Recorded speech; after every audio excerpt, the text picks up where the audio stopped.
What's going on, guys and gals? This is Autotech, and welcome back to another video on this Tiger 800. You're probably getting tired of them so far, or this is your first one that you've joined along for. Don't worry, there's lots more coming. Today we're going to be removing the air filter box, and we're going to be installing a pre-filter. The process for actually removing the entire box, you have to remove the air filter. So if all you're doing is the air filter, stop at that point, put the air filter in it, and run away. If you're also doing the Unifilter, unfortunately, I will not be removing this brace to install it because I'm going to be taking the whole box out. So then at that point, I will be installing it once the box is out.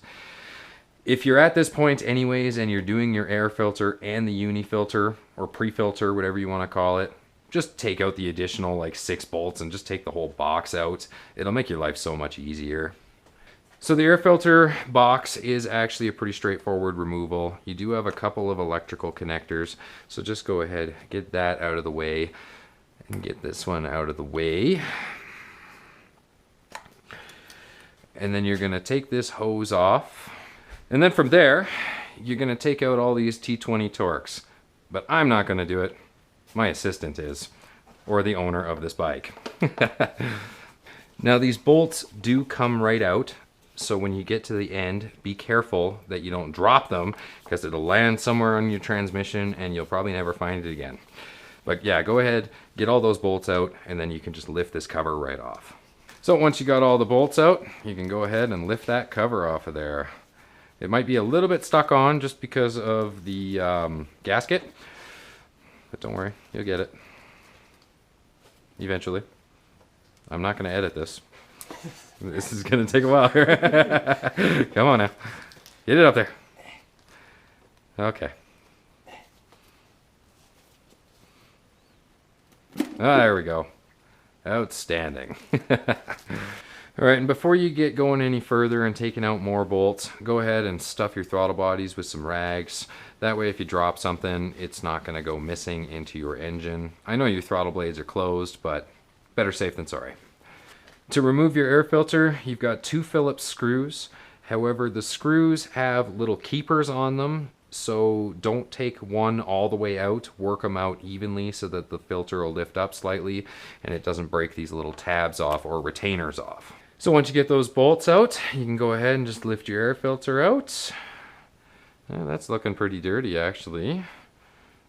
Yeah, I would say so. Since we're going to be doing the pre-filter, you're also going to want to remove this little cover that pops into the snorkel. And the way that you do that is you just take out this 8mm and then you can pop it right out. Alright, so once you get that bolt out, you're going to want to just kind of lift that up, and then that will sort of just pop right out of there. A little bit of persuasion. Now I know that the Unifilter instructions tell you to just throw this right in the garbage. You're not going to.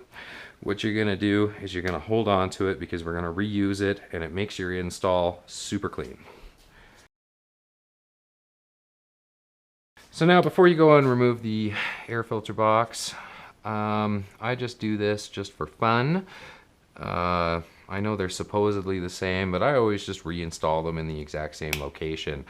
So you've got 2, 4, 6 4mm Allens. You're gonna have to remove all 4 or all 6 of those, and then you can take these cups out, and then you can take this 8mm out. Now just remember, once you remove these cups, that you're gonna have to reinstall the paper towels.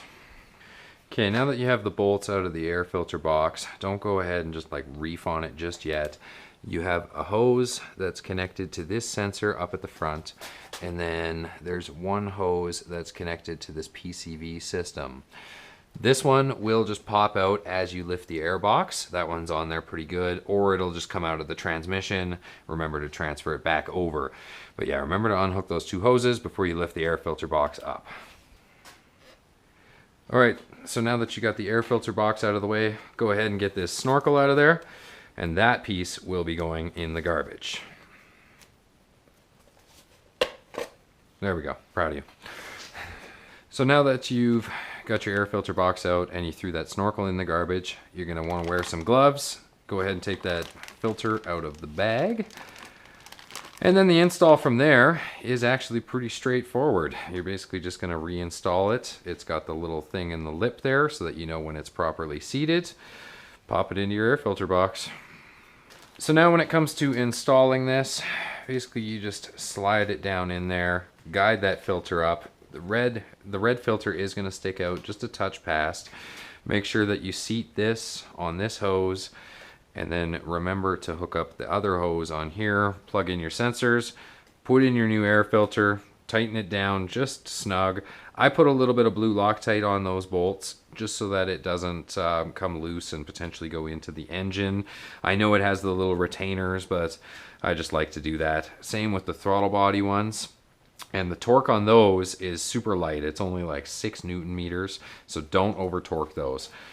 And now, if you remember me telling you not to throw this thing away, the Unifilter instructions want you to just get rid of this, but then it leaves your PCM or ECM totally uncovered. So I know water can still get on it, but take this thing and cut it basically flush with this right here. So just cut it with a hacksaw, and then you'll be able to slip it back down in there. It's not going to touch the filter, so it's not going to rub a hole in it or anything, and it just makes this install a whole lot better.